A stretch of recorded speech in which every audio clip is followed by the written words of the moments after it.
She couldn't speak. Her mouth didn't work. She had long brown hair, and there was a computer that was rigged to the front of her chair. This is how Melanie talked. Check this out. She'd type her words on that keyboard, just like this. And when she was done, she'd hit the red button at the top right-hand side. And then the two speakers rigged to the back did all the talking for her. Good stuff. Good stuff. And whenever she ate her lunch, her fries and her fry sauce oftentimes would end up on the floor, on her lap, on her shirt. And folks, I hope I can share this with you.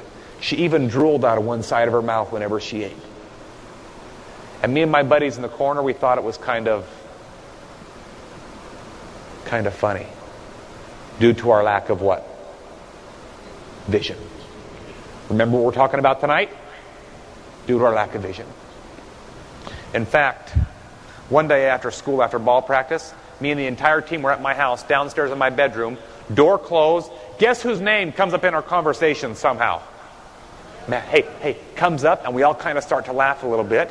There comes a knock at my bedroom door, folks. Door opens up, and guess who's standing there? No, not my mother. I wish it would have been my mother. My father. A lot worse. Hey, my father could have belted me that night for what came out of my mouth, but he didn't. Why? Because he had a greater vision. Check this out. My dad walks into the room. 10, 11 of us sitting on the bed right there. 10 or 11 of us. Sits on the bed with us, and this is all he says. Hey, he didn't spend 12 seconds there. Sits on my bed, and he says this. There was a kid that was in his high school a few years back, Green River, Wyoming. Nobody really knew who he was. Nobody paid attention to him. Nobody got connected with him. See, some of you are starting to get it right now. Some of you are understanding what I'm trying to say to you. Nobody got connected with him. Hence, the kid was never able to perform any results. Nobody knew his name until, get this, 2 years after my dad left high school, everybody knew who that kid was. Do you know why? He was in the obituary section because he took his life. That's all my dad said. Got up off my bed, walked out of the room, and he left me and the team to just sit there. Here's the kicker. Next day of school, same situation for lunch. I'm sitting back there having pizza with my buddies. Where's Melanie Brona sitting? In the middle. When, guess who walks into my high school?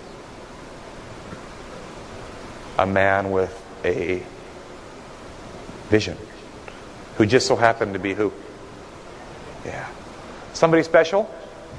He wasn't a teacher. He wasn't a principal. Just somebody who was willing to open up his mind. Kind of like what I'm asking you to do tonight. Walks into my high school, and some of you might think this is funny, and that's all right. You put yourself in my shoes for 2 seconds in front of a group of kids in a room this size having lunch. Just for 2 seconds. Dad walks into my high school, walks over to the principal's office, gets him out of his office, brings him over to my table, and my father says this. Chad, where's Melanie sitting? Exactly. Reluctantly, I said, Father, that's her right there with the long brown hair and the computer on her chair. Right there, that's her. He said, I want you and the team to follow me right now. What do you do when something like that happens to you in your life? You get your butt up out of the chair and you follow your father over the table if you had a father like mine. And we did.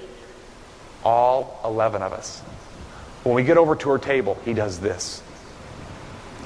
Think about this as it pertains to tonight. To vision, getting connected, energizing, getting results. He taps her on the shoulder and he says, hey, Melanie, my name is Kelly Hymas. You don't know who I am, but I know who you are. Hey, and this is my son, Chad. He's the captain of the basketball team. And these are all of his buddies. And he named every team player by name. Then he asked her this question. Listen carefully. He said, Mel, how would you like to go to McDonald's today and grab a milkshake with all of us? Listen carefully to her response. She typed on her computer, I'm sorry, sir, but my mother won't let me go out with strangers. I thought that was a classic response. Great response coming from Melanie. So they took Melanie over to the principal's office, called Melanie's mother at work. Did y'all hear what I just said? Don't forget that. Don't. I'll get back to that in a second, because that was new for me. With all due respect to you ladies that work for a living, which I think is wonderful, where was my mother when I was in high school? Yeah. She was at home. So it was kind of new for me.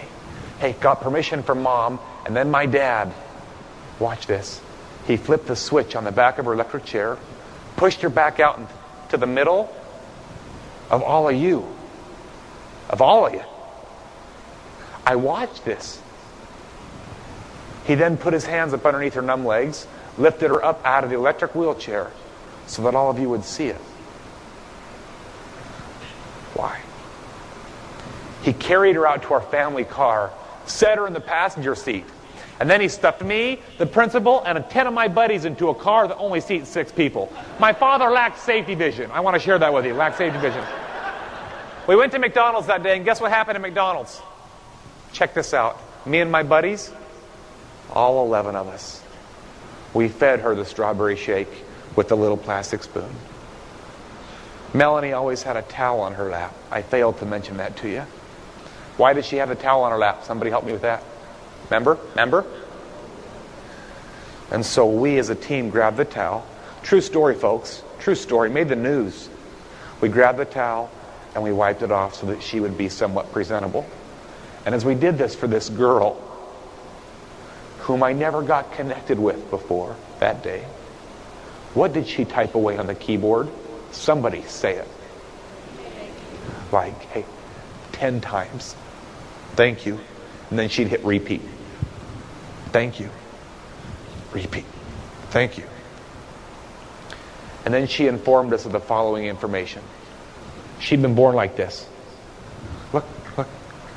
Her hands had always looked this way, always cringed and curled. She'd been in that chair since she was a baby. She'd been typing on that